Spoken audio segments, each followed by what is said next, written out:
Bismillahirrahmanirrahim. Assalamualaikum warahmatullahi wabarakatuh. Bersama saya Agency Manager ataupun AM Muhammad Fauzi bin Ismail. Baiklah, hari ini saya akan terangkan kepada anda semua mengenai satu projek yang sangat-sangat mantap dan bagus. Okey, hari ini saya akan terangkan apa itu projek di Perak, iaitu Bandar Baru Setiawan Perdana. Baiklah, sebelum kita lebih jauh lagi, saya akan terangkan dulu bagaimana proses untuk Bandar Baru Setiawan Perdana ni. Baiklah. Bandar Baru Setiawan Perdana ni wujud, bermula di mana pergabungan antara PKNP dan juga Setiawan Holding. Siapa PKNP? PKNP ni adalah Perbadanan Kemajuan Negeri Perak. Mereka ni ditugaskan adalah untuk merangsang ekonomi dan juga sosioekonomi negeri Perak itu sendirilah. Mereka ni banyak hartanah, macam pelaburan, logistik, hospitality dan pelancongan.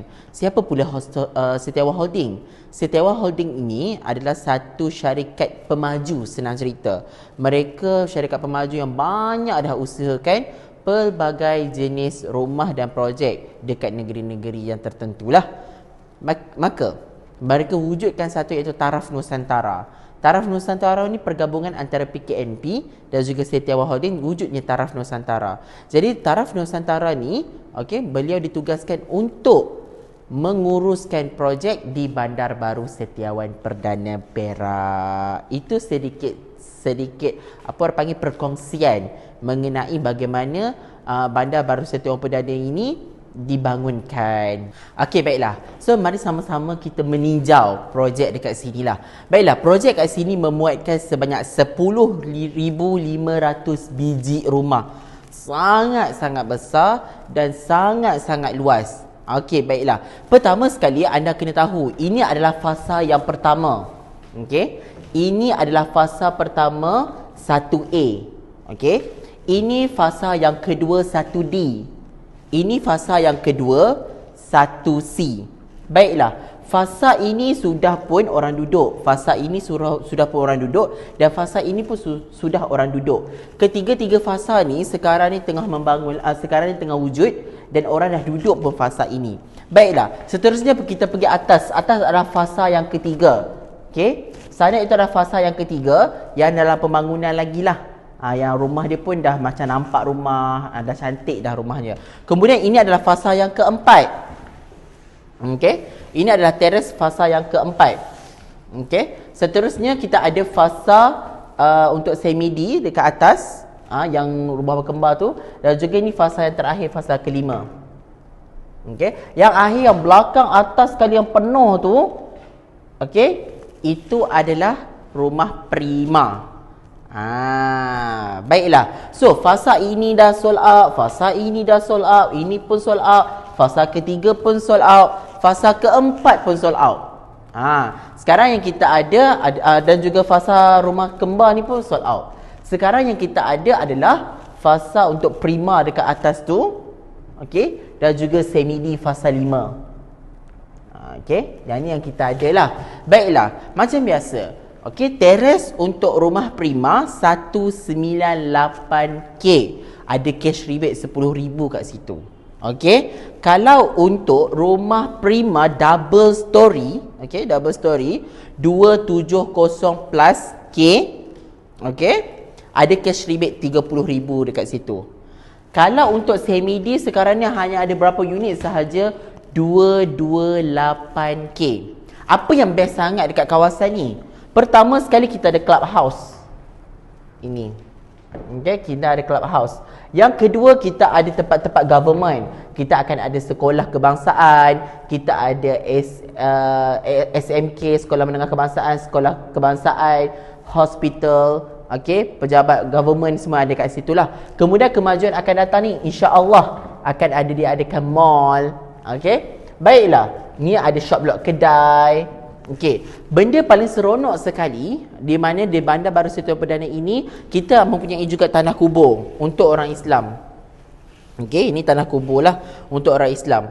Kita ada kolam rekreasi, Okey, dan paling best dekat bahagian clubhouse ni, kita ada swimming pool bersaiz Olimpik punya swimming pool. Kita ada maze arena, kita ada gelanggang, futsal, takraw dan sebagainya. Mana kata fasiliti penuh. Macam tu. Paling seronok sekali di mana kita dekat dengan lebuh raya WCE.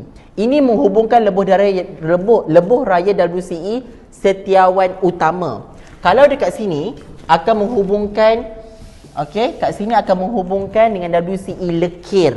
Dan kalau dekat atas akan menghubungkan Cangkat Cermin ataupun lebih kepada Seri Iskandar atas tu. Bermakna kawasan dekat sini adalah kawasan yang akan membangun. Dan paling seronok sekali, kawasan ni orang kata sebagai kawasan pusat yang akan menemukan banyak penjuru untuk orang masuk. Apa kemudahan-kemudahan yang ada dekat kawasan sini? Okey, dekat kawasan sini kita ada kemudahan-kemudahan yang berdekatan lah setakat ni. Contoh, kita ada apa orang panggil tu? Kita ada TLDM, Tentera Laut Diraja Malaysia. Okey, kita ada juga Lumut Port.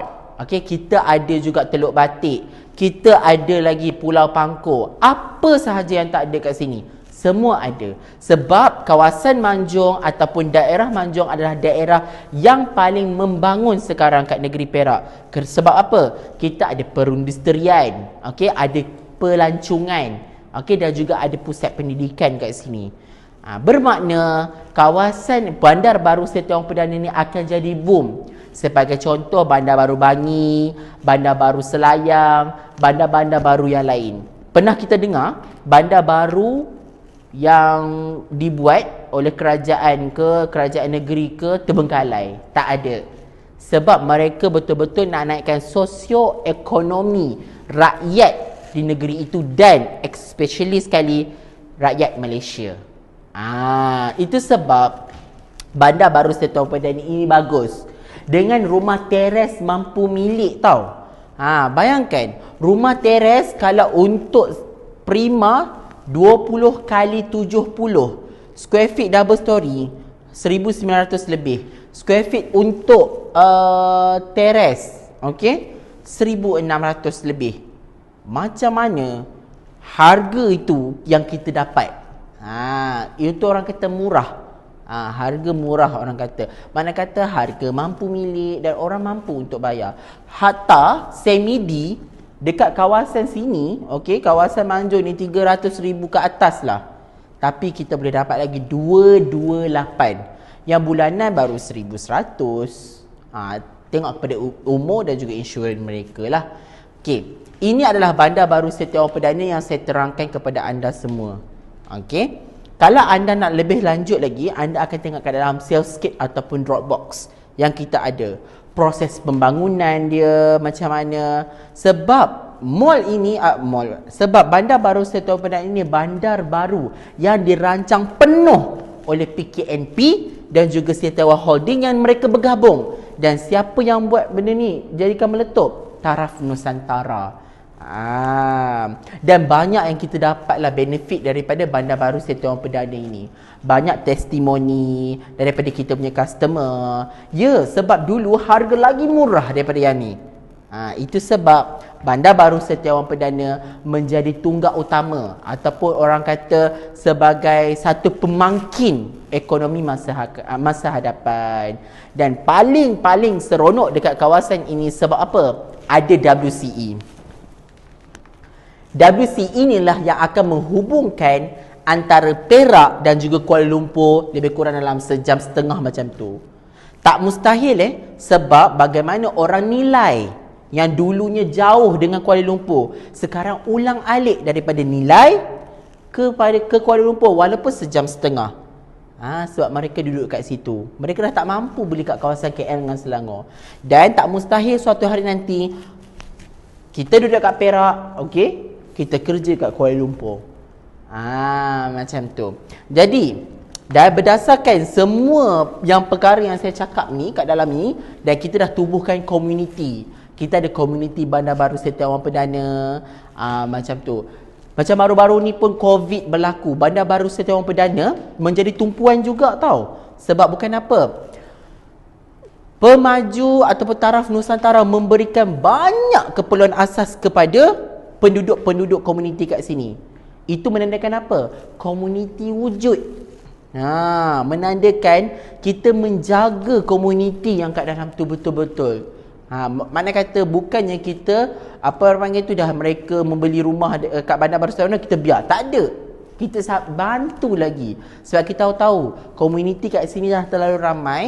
Jadi mesti ada entiti ataupun pihak yang kena bantu mereka waktu COVID. Biasalah COVID kan, orang panggil tu, kena duduk rumah, work for home dan sebagainya. Tapi Alhamdulillah berjaya untuk kita sama-sama sahut seruan kerajaan waktu tu. Dan mereka pun banyak menghulurkan bantuan. Mana kata bukannya benda ni tak bagus. Okey, Bandar Baru Setiawan Perdana adalah satu perancangan yang sangat-sangat bagus dan teliti. Itu yang sangat penting. Okey, baiklah, itu sahaja daripada saya untuk saya menerangkan Bandar Baru Setiawan Perdana. Saya terlupa satu benda. Ayo sama-sama kita tengok macam mana rumah semi-D. Okey, kembali balik. Okey, ini adalah rumah semi-D cluster. Okey, boleh tengoklah. Ini adalah rumah semi-D cluster. Ini adalah rumah contoh yang saya akan beritahu kepada anda semualah. Pertama sekali, okey, semi-D cluster ni gabung 4. Tu yang penting, gabung 4. Okey, benda paling seronok apabila kita masuk ruang kapos ni, okey, boleh masuk 2 kereta dan kita ada tanah tepi. Okey, kemudian kat sini kita ada master bedroom, kita ada living, okey, kita ada dining, ini bedroom yang kedua. Kemudian tandas, okey, ini kitchen dan juga ini adalah rumah yang bilik yang ketiga. Paling seronok saya tahu, especially perempuan sekali. Paling seronok kitchen ni tabletop. Okey, tu paling seronok, bukan sinki biasa dah. Dan yang kedua, perempuan suka kalau hatta lelaki pun yang beli rumah, dia orang suka orang tak nampak terus kitchen. Mana kata ada penghalang kat kitchen tu. Sebelum masuk kat situ, sebab orang tak nak nampak lah kitchen kita ni buruk ke, masalah ke, macam tu. Okey, ini adalah master plan. Ini adalah plan dalam rumah tu lah. Ni untuk semi-D. Tengok semi-D cluster ni, cantik.